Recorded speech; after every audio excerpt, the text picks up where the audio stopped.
We have a subject this morning that I really think we should give attention to, because it is not only arising in private lives, but is showing a tremendous influence in public affairs. Actually, the individual seems to be strongly divided between what might be termed an internal and an external code.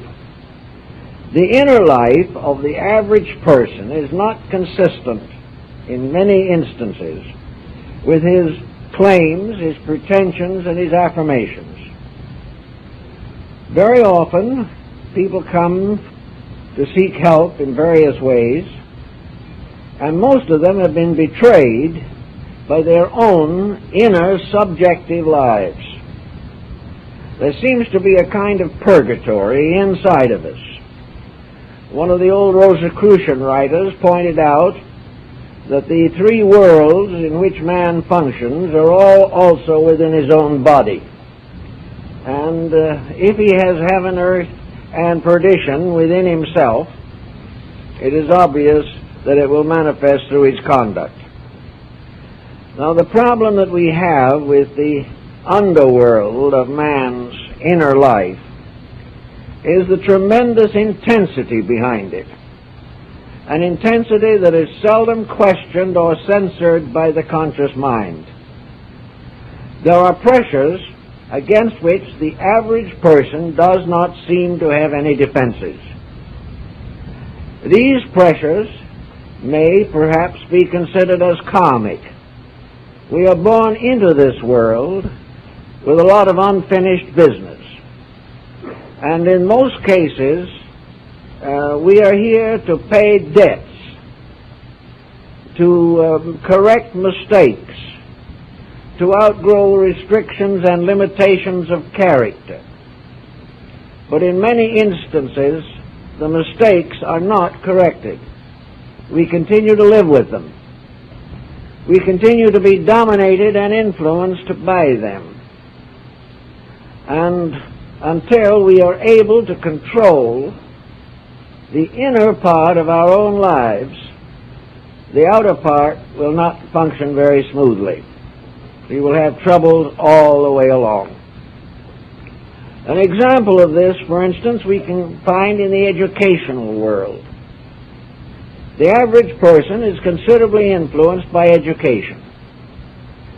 If he has received an unusually complete education, he is supposed to end as a civilized human being. But this does not seem to be guaranteed. Instead of being civilized, he is simply better trained in how to use his own selfishness and how to advance his own causes at the expense of common good. His education has not made him a basically honorable person. It has made him skillful but not good. It has made him educated but not wise. And it has left him open to most of the misfortunes of the flesh through which he will gradually pass. Now, how does it happen that 10 or 15 years of schooling do not actually change the internal integration of the person? How does it happen that we can advance so many secondary causes in our careers but not touch the basic cause of our own existence? Also, I think we have to take into consideration that most persons, regardless of their various attainments, are governed by certain atavistic pressures that have come down to them from the remote past. The flesh has within itself its own limitations. It has its own peculiar pressures. The body has demands that are completely separate from the demands of the mind and heart. The heart has demands which are not consistent with those of the body. And the mind, in its own tyranny, seeks to dominate both. This conflict within us is responsible for much of the sorrow in the world around us. Let us take another pertinent example of the situation, and that is religion. Nearly every nation of the earth has at one time or another received a valid religious message. It has been given a code, a creed, a doctrine, to help the people to grow and unfold their own spiritual, moral, ethical potentials. Yet with probably 70 or 75% of the world nominally addicted to religious beliefs that are founded in the brotherhood of man, we still have one war after another. Religion does not seem to be able to control the internal selfishness of the individual. Religions have not yet even been able to make peace with each other. And a great many religions have never been able to make peace with the branches of themselves. Here is a valid doctrine based upon natural law and divine revelation, and most persons will admit that they accept it, but very few are able to put it to work in daily life. Out of the abuses of religion, there has come a general revolution producing a series of agnostic or atheistic societies. These societies insist that religion is merely an instrument used by the establishment to enslave the human mind. So they have discarded it, and they put something else in its place. And with this new thing they put in its place, they continue to enslave the human mind. There's no basic change in principles. There are new names, new political allegiances, new explanations and new justifications, but the old tyrannies go on. Now we have in the scientific world every justification for the development of a great ethical, moral code. The materialistic scientist has little or no justification for his own materialism. He is constantly in the presence of wonders that should bring him to his knees in adoration of the infinite. He learns all these things without being touched by the mysterious wonder of the fields of his own researches. He is not able to actually see through his own formulas to the great principles upon which these formulas depend. And these great principles are all spiritual mysteries. So we have the scientist in the midst of the evidence of an eternal providence, doubting everything.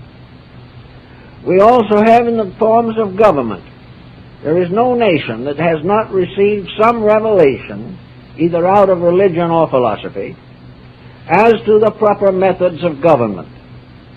Most government would accept these requisites. Most governments claim justice, claim to protect and serve.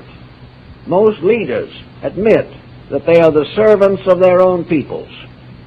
But in substance and essence, these truths are not actually believed. They are held, they are accepted, they are preached, but they are not practiced. So everywhere we see a world of great needs, a world with deep and real problems. And we have all kinds of texts, religious, philosophical, scientific, ethical, political, social, even industrial, pointing out the principles that should be observed, but they are not. And the fact that they should be and that they are commonly accepted, this fact does not seem to reach into the individual deeply enough to change his basic relationships with his fellow men. Thus, we have to look inside to see why we have been able to have a Christian world for 19 centuries and yet have not been able to make Christianity the solid foundation of our mutual relationships.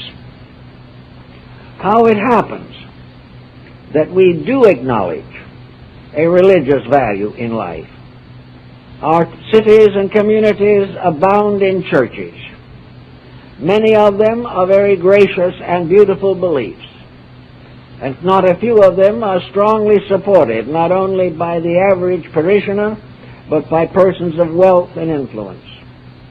And yet these churches have not been able to prevent small towns and communities in which they stand from being locked in the most dangerous and detrimental feudalistic attitudes. How does it come that what has been generally accepted as the most civilizing force that man has ever received, how we have had this for thousands of years and for the most part have succeeded in remaining uncivilized? This goes back to the person. The answer has to lie within the individual himself. And it has to lie within enough individuals so that the ends and purposes of progress have been frustrated.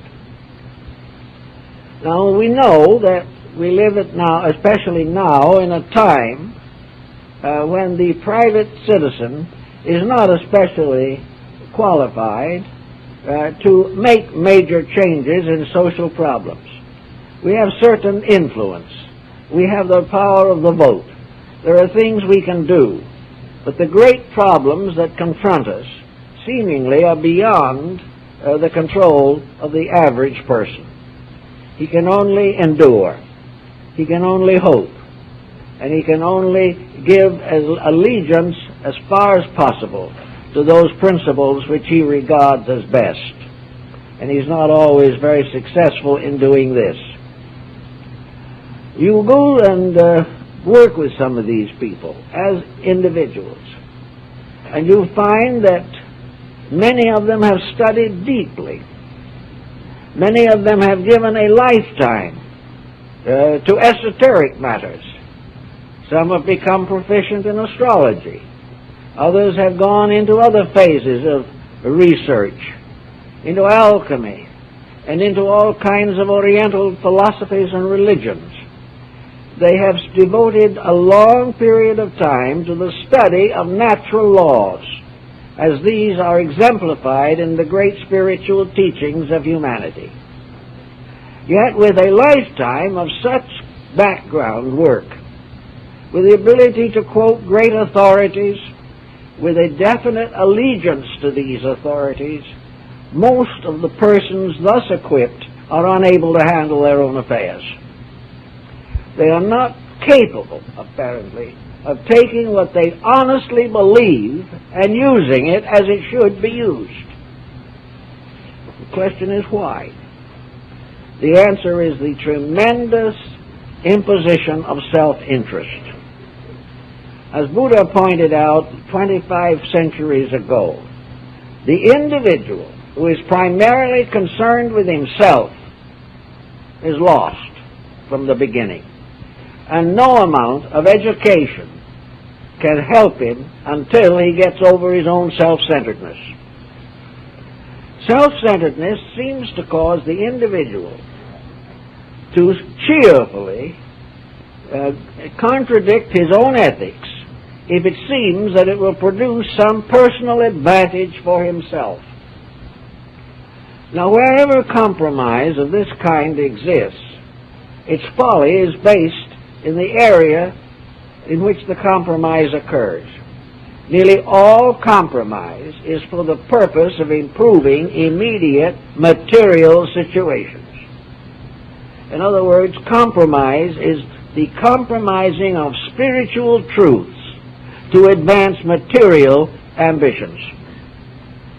The individual is sacrificing that which is the most valuable part of himself for the proverbial bowl of pottage. He is willing to hazard not only his present embodiment, but his health, his happiness, his home, and overshadow future embodiments with bad karma simply because he is interested in one primary circumstance: the immediate advancement of his own purposes. This is true of nations. Nations are struggling to advance their own selfish purposes. Groups of thinkers are more concerned in trying to maintain their status as intellectuals than they are in being honest. Politicians, while they would love to be persons of high character, are afraid to stand for principles for fear they will not be reelected. And practically every educator is afraid to tell the truth for fear he will destroy his own scholastic standing. So he keeps his standing, but he falls as far as his principles are concerned. Therefore, the inside of each one of us has something in it that is as old as time, and that is the craving to do what it wants to do at all cost. This has become such a familiar part of our natures that we don't even define it anymore. We don't keep saying to ourselves, I'm catering to the worst part of my own disposition. We take it for granted that to do what we please is the primary purpose for existence. We don't defend it anymore. We couldn't. We don't try to understand it for fear that we will discover we are wrong. Therefore, we simply take it for granted that whatever impulses arise in ourselves for the advantage of our own condition immediately, these impulses are inevitable, eternal, and divinely inspired. Having taken all this for granted, we simply act over the surface of our own convictions without giving them any valid foundations. One of the most common indications of this situation is our inability to handle the golden rule. Now, there are very few people who will deny that the golden rule is important, and it has been built into the religious philosophy of practically every one of the world's religions. But the golden rule, while it can be quoted and is quoted frequently, requires an attitude toward conduct which is generally missing. We do not do unto others as we would have them do unto us. We do unto others what we please and hope we do it so fast they can't retaliate. Also, we find that we have within ourselves a concept of love. The human heart is the holy grail of early Christian mysticism. Within it flows forever the blood of the Savior, life itself. Most persons have polished the outside of the cup rather thoroughly, but very few have examined the inside of their own emotional, spiritual attitudes. They have not cleansed the inside of their own cup, their own heart. They have used their heart to gratify whatever impulse or attitude they may happen to have. We also have in a wonderful built-in mechanism by which we convince ourselves that our own mistakes are unique and noble. We have been able to excuse and condone practically any attitude that we wish. And we always manage to do it in some way that makes us look righteous to ourselves, but not to anyone else. So we find so often that the real problem that we all face is the inability to orient ourselves in a proper definition of universal life. Now, the mystics have done probably the best of most of those who have tried. They have sought to find an internal experience of God. And wherever this experience has been legitimately found, it has been accompanied by humility, self-sacrifice, voluntary poverty, and the gradual reluctance to take part in any of the destructive patterns of human conduct. The mystic has tried to make the eternal superior to the temporal. He has thought in terms of his eternal existence rather than in the 80 years and 10 we hear about here.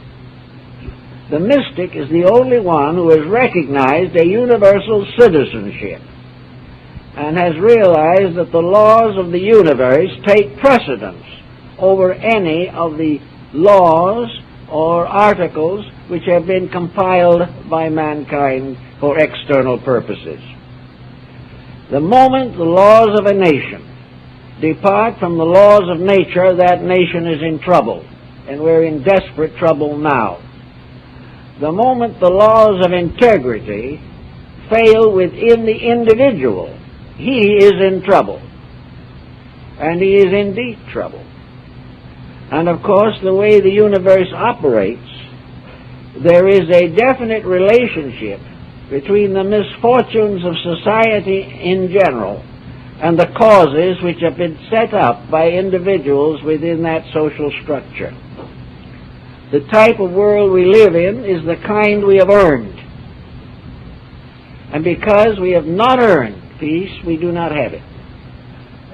Because we have not been thoughtful of others, they are not thoughtful of us. Because we have placed certain schemes and strategies ahead of principles and integrities, we are the victims of our own schemes and strategies, and will remain so as long as we continue in our present course. It's also very valuable to realize that our citizenship in this world is comparatively brief. This does not mean that we may not make an encore at a little later date, but it does mean that at the moment we are few of years and have many troubles. In the face of the fact that our material existence is in hazard, and that there can be no reasonable doubt that we are responsible for that hazard, it would seem that in the few brief years that the individual has, that he would try to make peace with the universal plan of which he is a part, that he would gradually come to realize that he is not primarily under the allegiance of man-made statutes. He is ultimately and inevitably in servitude to a universal process, a pattern that is immutable and inevitable.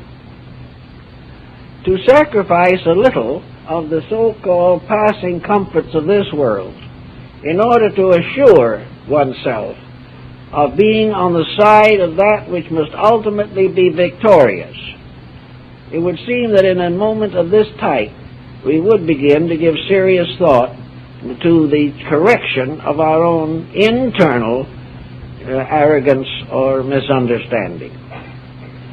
Now, it's for most people, it's a rather simple thing, and it isn't so spectacular, but people come to me all the time with their problems.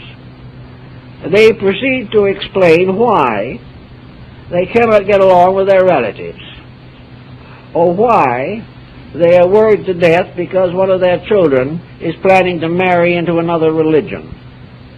Sometimes these people cannot orient themselves at all because of the grievances they have brought forward from the past.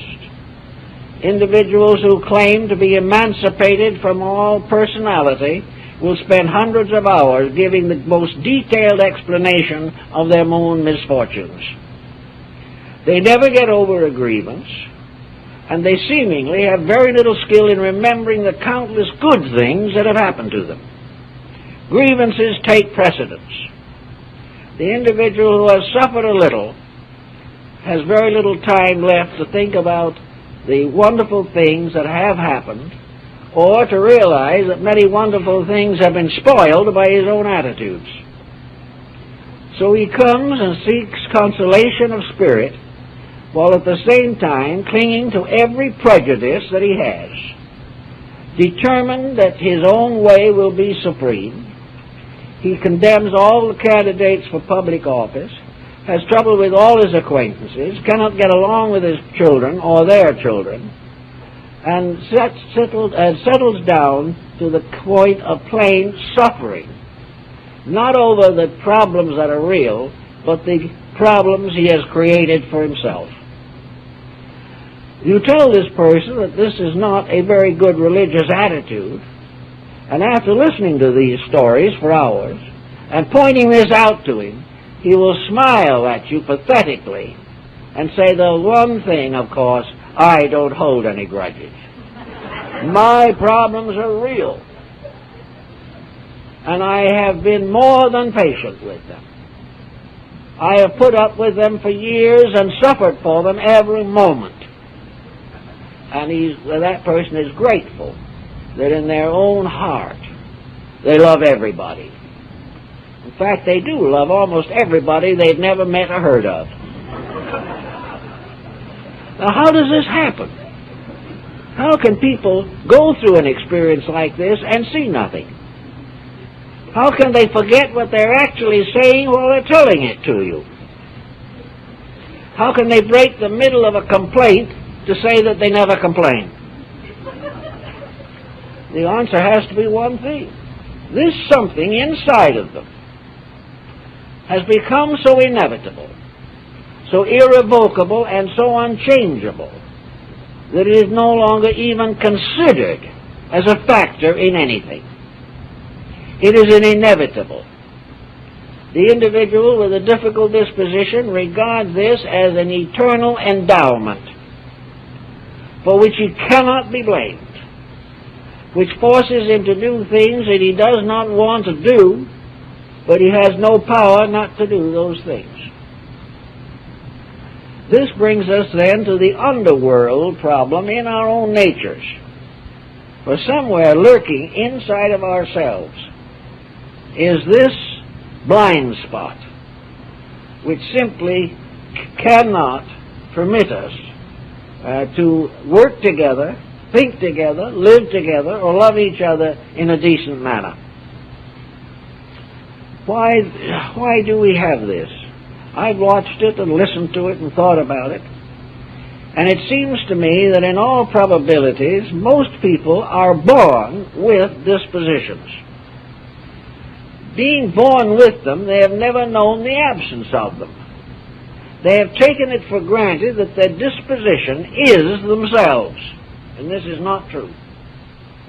They have taken it for granted that their likes and dislikes arise from a divine source within themselves and are unchangeable. That if their attitudes are difficult, other people must adjust. They are incapable of modifying their own points of view. And to tell them that the point of view is wrong is simply to insult them. They will not face the fact that this thing inside of themselves which is causing this point of view is something that can be changed, that can be modified, that it can be controlled. But in order to control it, the individual has to make certain changes in himself. One thing he has to do if he wants to control this pressure is to get over the idea or the experience that holding these negative attitudes adds to his own peace of mind or comfort. If he continues to believe that a bad disposition is the fulfillment of himself, he will continue to nurse it. As long as he is able to gain some kind of satisfaction from being difficult, he will have very little incentive to change his ways. If he finds, for instance, that through a dispositional peculiarity, he is able to revenge himself for slights, or avenge some unpleasant circumstance to which he has been the victim. If he finds in it a glorification, I told you so, and prove conclusively that some unpleasant thought was justified, if in some way or another these personal attitudes help to build his own stature in his own eyes, if they make him feel bigger, if they make him feel victorious, he will seldom decide to go against them, even though the victory that he is gaining may only be the beginning of another defeat. He just will do everything he can to defend himself. This is because his own mind is a kind of prejudiced lawyer that is going to desperately defend him even when the lawyer himself knows that the culprit is wrong. This must cause someone or many people, especially now when the worldwide situation is so obvious, to think a minute about what these principles and problems really relate to. I think Buddhism made a very good statement of the whole thing, and it borrowed it, of course, from Hinduism, and that is the line of the Bhagavad Gita: the mind is the slayer of the real. Our problem lies in that neat little package that we call the think tank. It belongs to the mental integration. The mind is not always right. The mind is usually wrong if it is allowed to dominate. If you say to the mind, do what you want, you'll have a tyrant on your hands. If you say to yourself, I will defend the mind, right or wrong, the tyrant will grow stronger. The mind which tells us to dislike each other is, in a sense of the word, an evil spirit. It is the adversary. It is the devil's advocate. The mind that justifies our being unreasonable, or tries to tell us that we can be unpleasant because others are unpleasant, is leading us astray. Because there is no possible way in which a bad disposition can be justified because of the number of people who have one. It only means that there is a larger number to be miserable. And this dispositional problem remains to the end something that stands between us and happiness. I've actually seen a bad disposition functioning on the deathbed, and among the last words of the dying person was something malicious. They never get over it.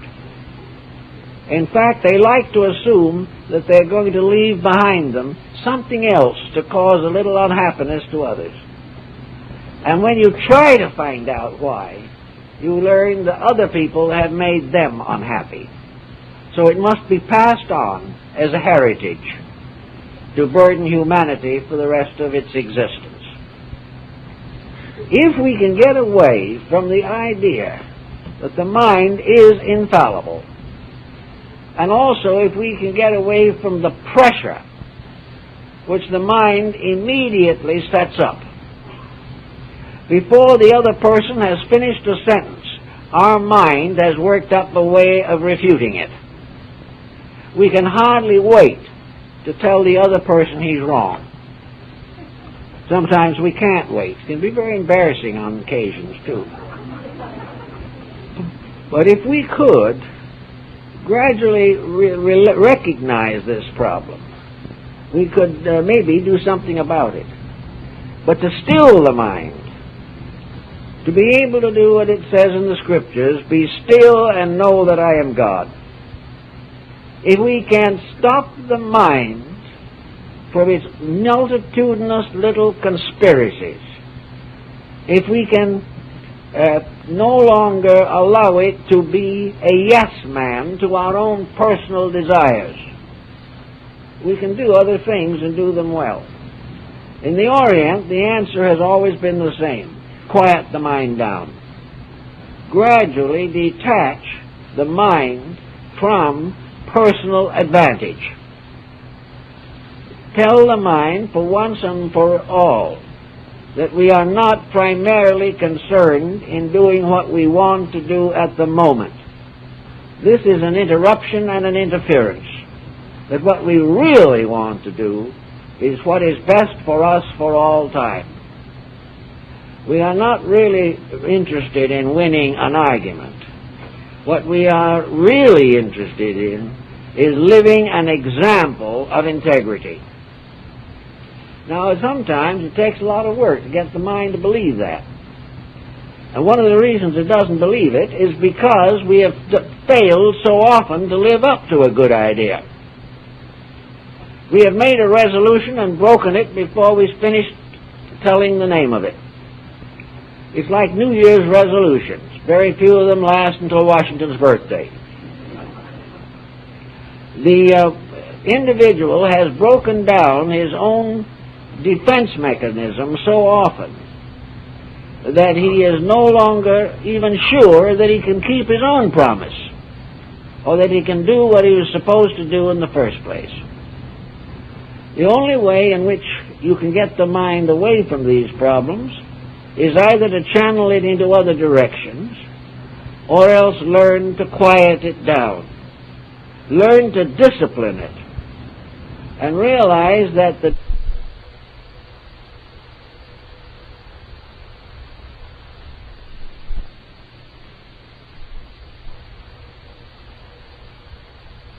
we do not use it anymore. It means that we stop abusing it or permitting it to abuse us. We have to realize that the mind is not the divine power within our own natures. The mind in us is not the God in us. The mind in us, for most persons, is an antichrist. It is working against the very purposes for which a good life should be dedicated. By slowing down the mind a little bit, or by facing it with different experiences, we gain certain help. Because the mind is capable of doing quite a lot of thinking if you give it a chance. And once you can convince the mind that it is wrong in something, it will very often go along with you. I know a number of cases in which individuals had very serious intolerances relating to religion. They were simply completely unable to accept the validity of any faith except their own. These same persons were, for the most part, racially intolerant, because races have their religions, and if you don't like the religion, you don't like the race, and vice versa. Some of these people, who were very adamant and very provincial in their attitudes, for one reason or another moved into a foreign country. Many of them went in business capacities to the Far East. Some of them went to the African states. Others went to other parts of the world where different religious beliefs exist. It was a great experience for these people to suddenly find that they were strangers. That instead of being in control of the situation, they were isolated individuals, rather picturesque to the natives, who viewed them with the same wonder that they had been viewing the natives in turn. After a while, however, many of these people began to respect the beliefs that they had formerly completely rejected. They found that in these other countries there were sincere people, that they had beautiful thoughts, that they were raising their children well, that they had reasonable governments, that they had good educational systems, a great love of art and music and literature and all kinds of pleasant things. And many times these prejudices were very definitely corrected. But this was by direct exposure to a fact. If they had not gone there of themselves, they would never have accepted. This also carries with it the possibility of changing the minds by exploring and investigating those areas in which you hold prejudice. There's a very cute story of an old English theologian who loved to write sermons and give them with great passion against astrology. Well, of course, in that day, as in now, the astrologers were a kind of minority group that were not flourishing too well. But finally, he ran out of information. He couldn't figure out anything more to say to deride the subject. So it occurred to him that the only possible answer was to make a few acquaintances among the astrologers themselves, so that he could find out new weapons against them. So he went and cultivated several astrologers for a short time, and then came back and never discussed the subject again. He admitted that the more he knew about it, the more he realized his own prejudices and opinions. So often, by mingling with something against which you have a prejudice, you will make an important discovery.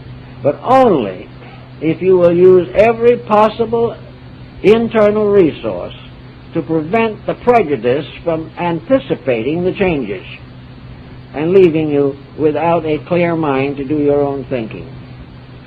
Another possibility in this type of thing is simply to reduce the areas of unfair prejudices through a little philosophy. Now, philosophy has a place in religion. Some people think it's a separate subject, but it really isn't. Philosophy is a kind of way of bringing yourself into harmony with facts, or helping you to understand or evaluate the situations that arise in your personal thinking. So a little philosophy can be very valuable, and it can help you to recover from this feeling of the immense urgency of having your own way. Philosophy can begin to tell you that most of the situations in which you are unpleasant or unkind have very little substance in themselves. You are very anxious to get ahead. You are going to sacrifice friendship, family, integrity, and everything in terms of wealth. And about that time, you read in the paper about the individual who got his first million and the next day had a coronary. Thinking this over, you can do a little philosophizing. Are the things you are reaching for worth the dangers that they bring into your own life? Now, one of the common things that brings danger into our own lives is not necessarily an inveterate ambition. It is an inveterate irritability. Many people simply born in the objective case. They never are able to agree with anything. They find fault with everything. They criticize and condemn whether they know anything about the subject or not. And of course always feel that they are well informed simply because that is the way they feel about it. Now, if a person goes through life constantly belittling others, or constantly trying to press some advantage to themselves, or sitting in judgment on other human beings, gradually these attitudes react. The person who is too critical loses his friends. The individual who is intolerant has a broken family on his hands.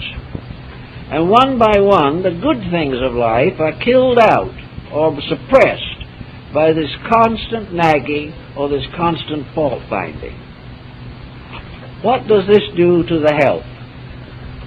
Practically all of the classicals of health, and many of the modern, especially since the rise of some schools of idealistic psychology, almost any physician, any psychiatrist or psychologist, will tell you that a bad disposition is the heaviest burden that flesh must bear.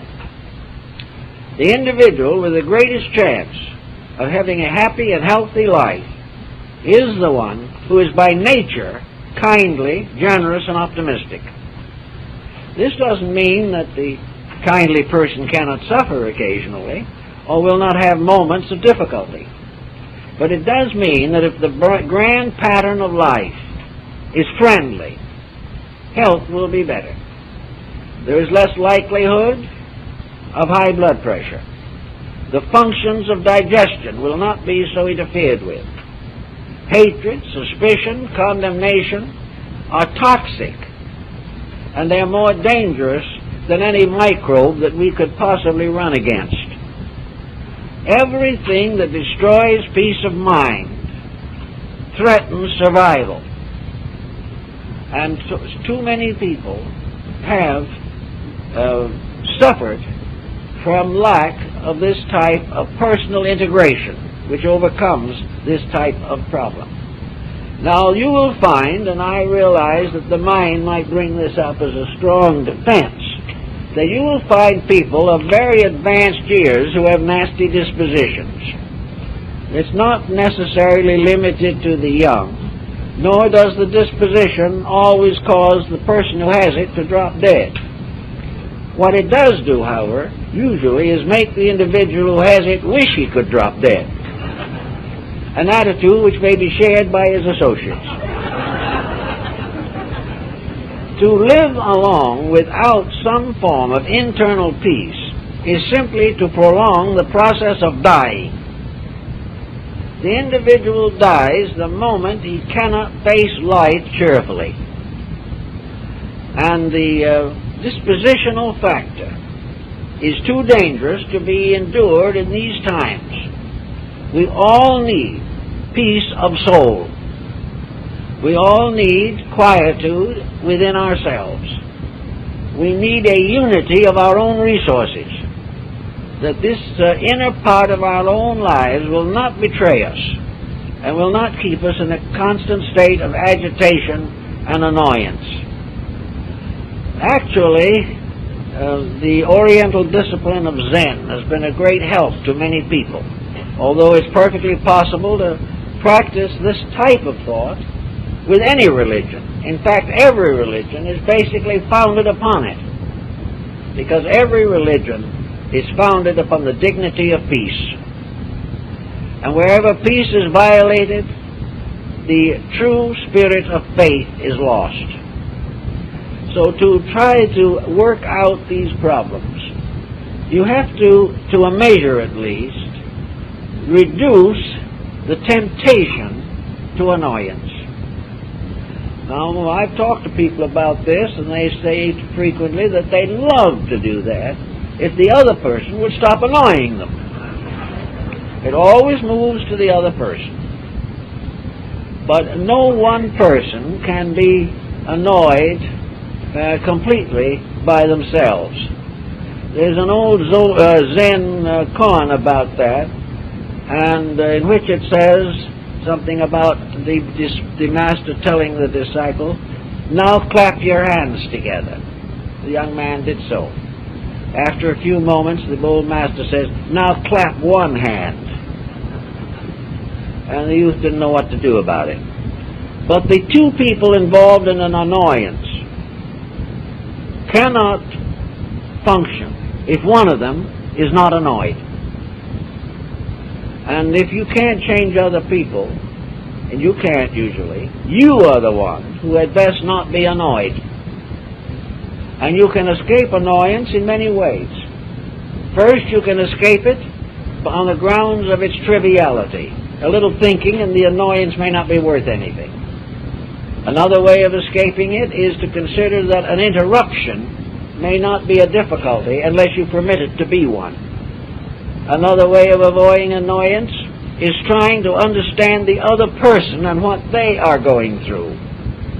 Instead of assuming that you are a very nervous, sensitive individual being abused by someone else, maybe you should think about them being the sensitive, nervous individual under great strain, who does not have the strength of character to control themselves.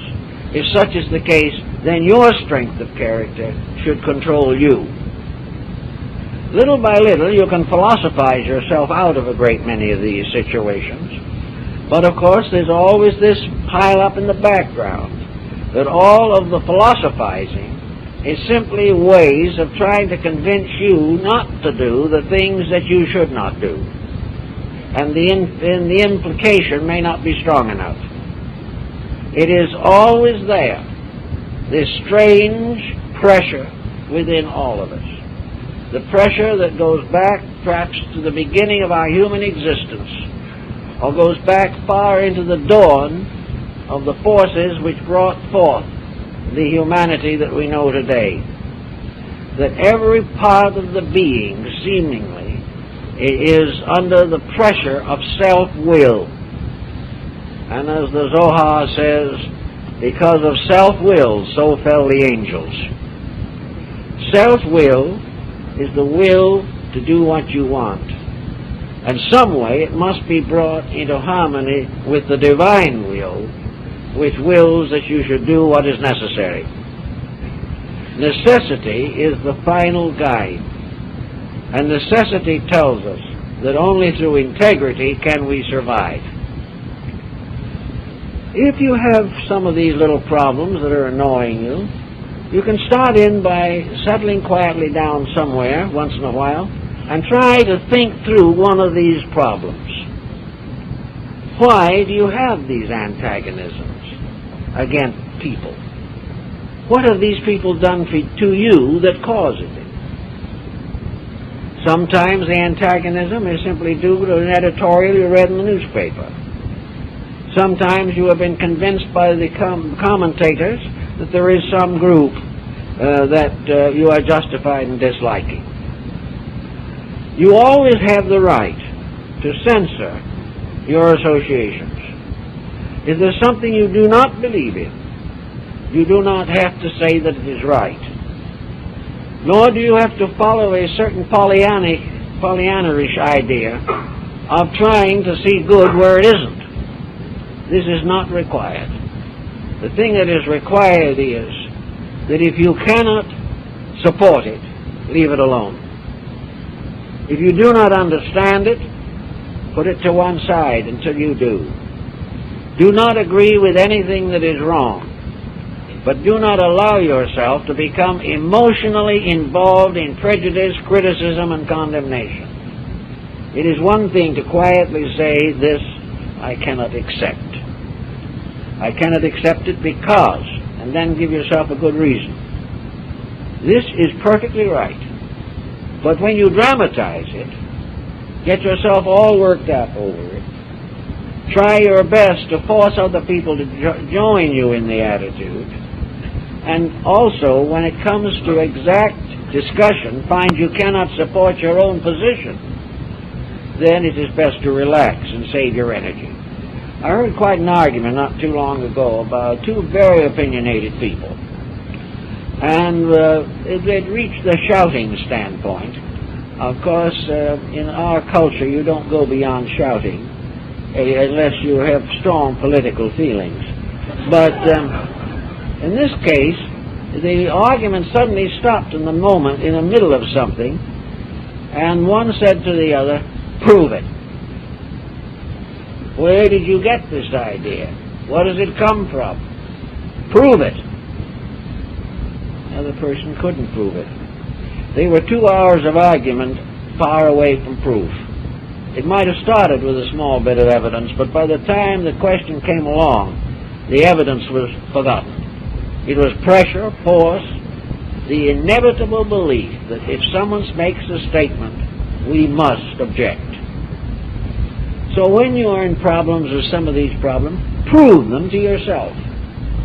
Before you dislike someone, sit down and make sure you have some kind of proof, and that this proof justifies your attitude, and why this proof would prevent you from finally understanding this other person and seeing if you cannot remedy the error that exists. For in many instances, it's your own prejudice only that is causing the fault. All these little tricks you can use on yourself to try to lower this tremendous determination to do exactly as you please. It is almost always proof that whatever you believe is not as strong as your attitude. A religion is not an attitude. Religion is not a creed. You can join any religion in the world and accept its creed and do nothing about it. A religion is a way of life in harmony with divine principles. What a person claims religiously may mean nothing. Nominal membership in a religious organization which says salvation is to be attained only by joining that group has very little substance to it. It might help somebody for a moment, but it is one of those things that has to be ultimately outgrown. The actual practice of religion is the practice of the presence of God in conduct all the time. It is the realization that every thought that we have is either enlightened or benighted, and that if it is neither enlightened nor benighted, it probably isn't much value and can be forgotten.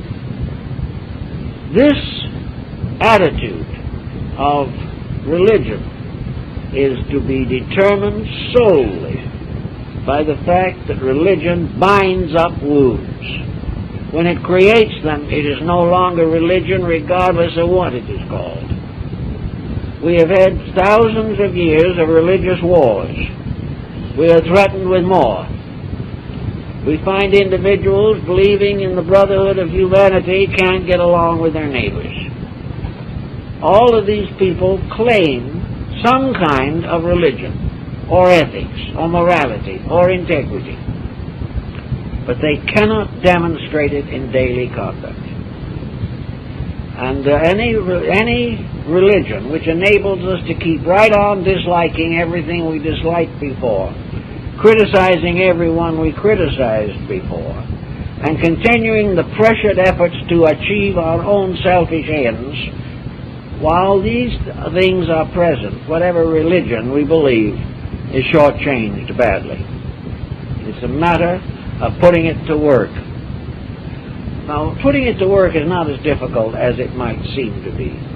And I've known a number of instances in which putting it to work solved the problem. It's very important to a prejudice that it never confronts a fact. The moment the fact moves in, the prejudice is in trouble. A prejudice is not really a basic fault that we have discovered in something. It is an attitude that we have towards something.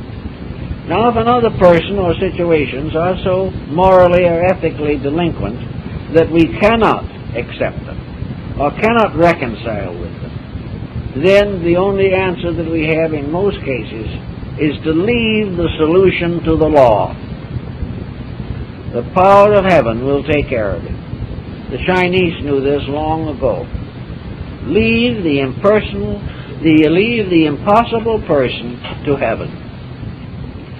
Karma, the law, will solve it.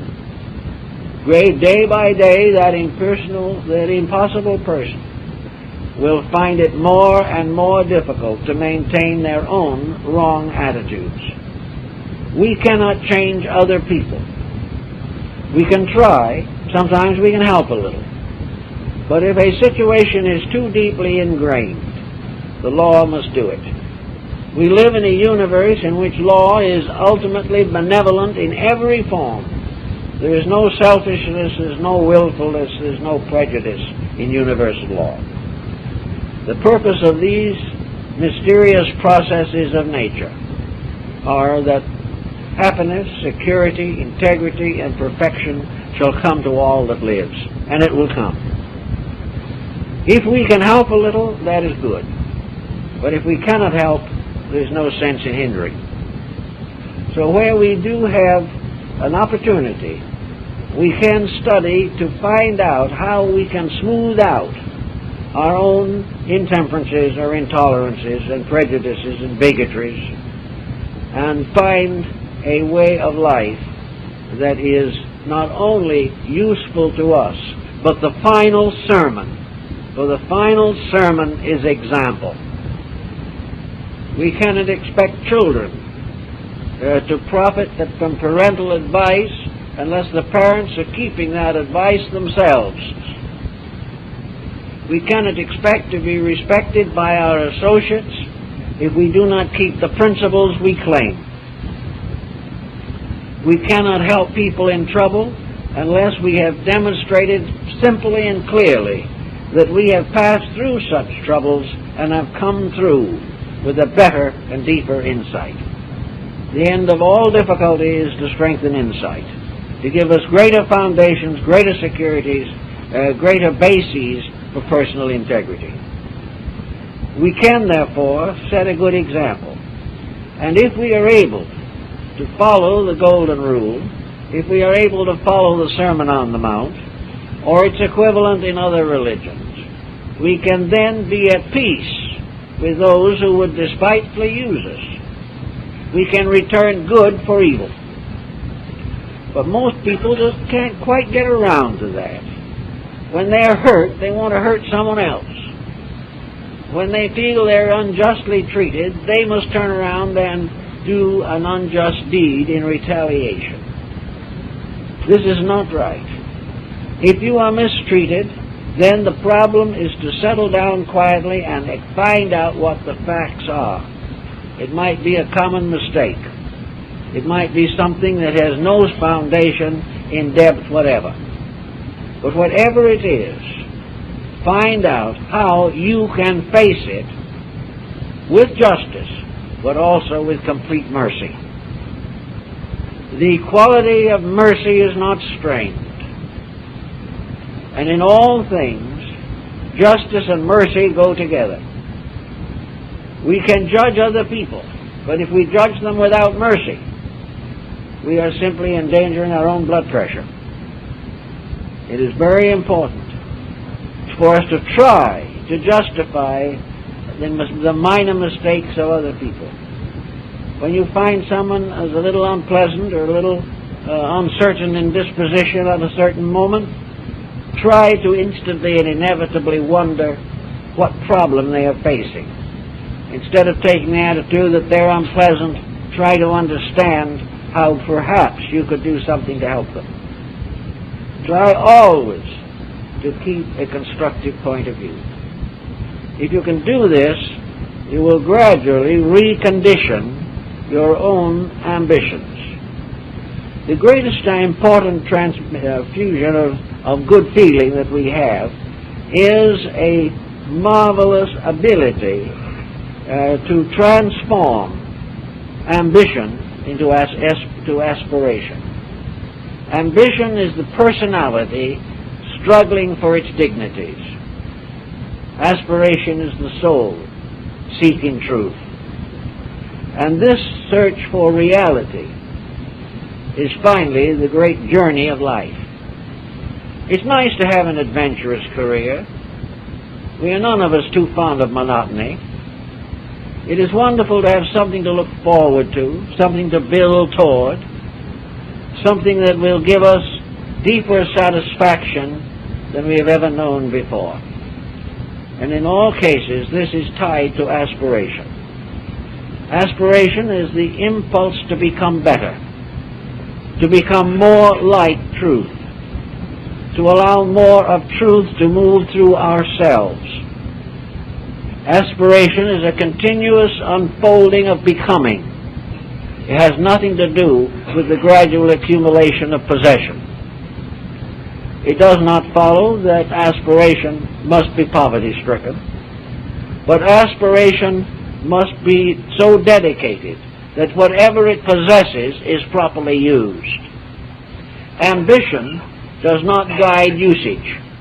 Ambition does not protect the individual from the misuse of his own success. Aspiration does. Aspiration makes it possible for the individual to succeed harmlessly. For it does not make any difference in this world how much truth or insight we are able to gather. No one else is deprived of anything. No one else is cheated. And by our nature, we will never use constructive insight to exploit or endanger any other living creature. Aspiration protects us from selfishness. It protects us from the tyranny of ambition. It protects us from egotism. And it also opens the way to the final reconciliation of all religion. It makes it possible for the individual to see in all faiths paths leading to the final objective, which is the transmutation of the inner life. It is assumed that that which becomes like truth will participate in truth. That which becomes like soul will become soul. And that which is like God will ultimately become one with God. Anything that leads away from these basic achievements is not good. Now, we cannot expect anyone to change completely all at once. It'll take time to gain some of these insights that we need. But the beginning is to convince ourselves that we need to change, that there are processes going on inside of ourselves that are not worthy of us, that we are allowing ourselves to fall victim to an inferior part of our own composite constitution, and that this inferior part is centered in self-will, selfishness, arrogance, ambition, and greed. That all of these are unreasonable. As Buddha points out, these together are the causes of suffering. While they continue, there can be no end to suffering. The individual who is greedy never has enough. The individual who is ambitious sacrifices too much and still never fulfills his own ambitions. He may reach the high point that he wants, but he can only keep it a few years when another will take it from him. As one of the emperors of Rome, fearing that his successor would come along, tried to destroy everyone who might possibly succeed him. But finally an old sage told him very gently, he said, "Your Majesty, no man in the history of the world has ever succeeded in destroying his own successor. There will always be someone." In the same way, there is no amount of success that will enable us to prevent someone else from ultimately taking over the things that we have. The real answer is not in this accumulation or the building up of reputation or name. The real answer is the unfoldment of those values within ourselves, which in the end, naturally, result in a reputation that will never die. Because the greatest reputations in the world are those associated with the great teachers and benefactors of mankind. Jesus had no worldly goods and no place to lay his head. But all of the rulers of the earth at one time or another have bowed down to him. Buddha sacrificed an empire, a country, gave up all his worldly goods to become a wandering mendicant. And as a result of that, he has become the most beloved person in Asia. Confucius was not practically penniless. He didn't have very much, but he lived a rather useful life. His last words were, "I have failed." Instead of that, he has become perhaps the symbol of the highest attainment of the Chinese consciousness. All these are not part of the passing reputation. They are part of the inevitable consequence of gaining divine merit. Merit in itself is the final source of all reputation, all honor, and all acceptance. And it may well be that the meritorious person will not live to see the result of conduct. It may be that the wise and thoughtful parent may not live to see the effect of its wisdom, insight, and love upon a receptive child. But that good goes on, not only to the child, but to that child's child, on and on through time. All good builds, all evil destroys itself. Almost everyone who has attempted to break the rules has finally discovered that the way that the life goes after rules are broken, that no man has really broken them. Each in turn is broken by the rules he sought to break. And in all these different procedures of living, the individual who keeps the rules is kept by them and goes on to fulfill the real purpose of himself. Materialism has limited our viewpoint on some of these things. Many people feel the only thing to do is to live while you're alive and get all there is all along the line. But it is a very temporary and impermanent state of affairs. And as we go along now, trying to live according to our present economy, which strangely enough is not very economical, we find every day things get a little worse. The more selfish we are, the more we all suffer. The more we grab, the more pain comes to us. The more we resent truth, the more our errors hurt. And this goes on and on. So every person can do a little something about it. Every individual can take a look inside of himself and try to clean the inside of his own cup. He can try to make sure that everything that flows out of him is basically good and constructive. And to remember always that it is far better to be cheated than it is to cheat someone else. Wisdom can prevent you from being cheated. But wisdom is the only answer when the time comes when you feel like cheating someone else. Then if your wisdom is great enough, you can withstand the temptation. Everywhere along the way, we can make little steps in the right direction. We can kind of cultivate things where we've had blank spots. Perhaps we haven't liked certain people or certain types of people, or we've looked down upon certain religions or faiths. Well, perhaps if we attended a few services of these other religions, we would understand them better. Wherever there is a tendency to dislike, make certain that you really understand what the matter is about. Very often, our dislikes are built on very inadequate grounds. They are on very bad logic. This idea that we dislike dogs because all dogs are like the one that bit us, this is a false attitude. There are some very fine dogs, and they may be the same breed as the dog that bit us. But it's also possible that we did something to excite that dog to bite us. If we didn't, then we have a right to say that dog was dangerous. But this does not mean that we shall declare all dogs to be dangerous.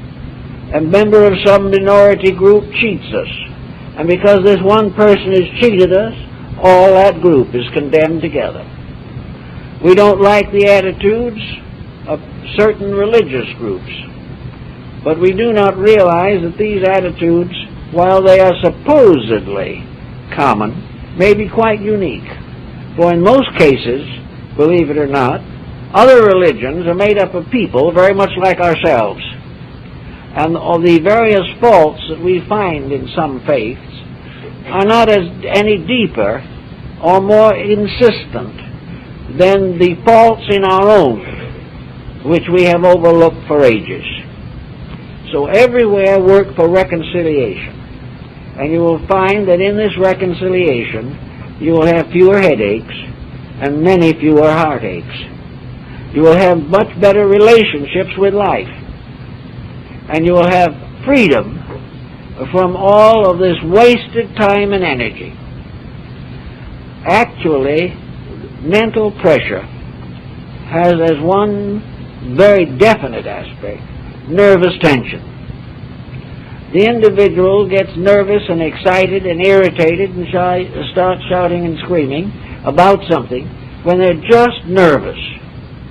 And this nervousness is often associated with some small unpleasantness that isn't worth being nervous about. The individual, I've had many of them tell me that they do not know why they got nervous about it. But they just couldn't help it at the time. They were a little tired. Things hadn't been going very well. Then this small occurrence came along and it was just too much. If we quiet down our own inner lives, these kind of emergencies never happen at all.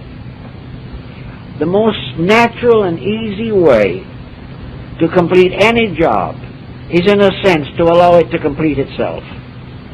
If we will just be quiet and let things move according to their own natures, we will save a tremendous amount of tension. Because the moment we get out of the way of a problem, that problem may solve better than when we stand between it and solution. So in every case where possible, where problems get a little tense or stressed, just quiet down. Pick up a book and read a couple of inspirational pages. Turn on a little good music. If you turn on the wrong music, your nervousness will go into a further depression. But pick up a little music. Look at a beautiful painting. Take a walk in the countryside. Do something to restore your contact with life.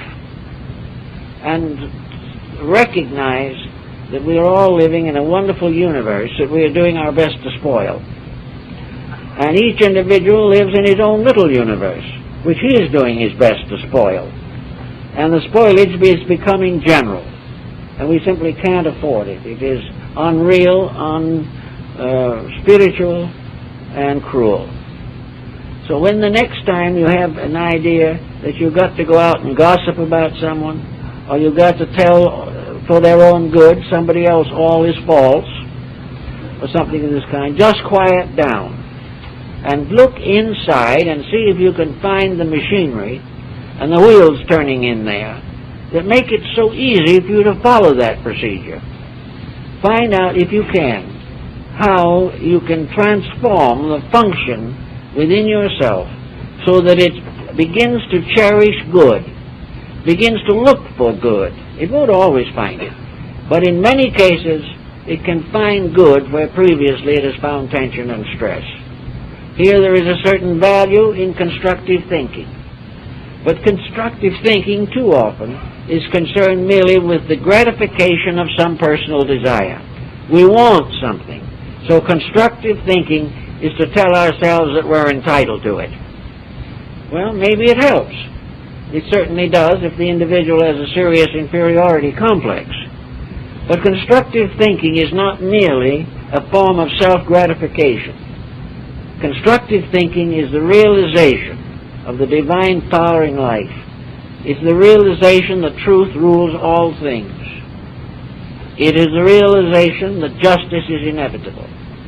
And it is also realization that the greatest instrument for the achievement of the good we search for is to learn quietly, gently, and lovingly to love one another, to do those things which are kind and helpful. If we can sell ourselves this inside, we will find that our outer lives will be much more constructive, useful, and happy.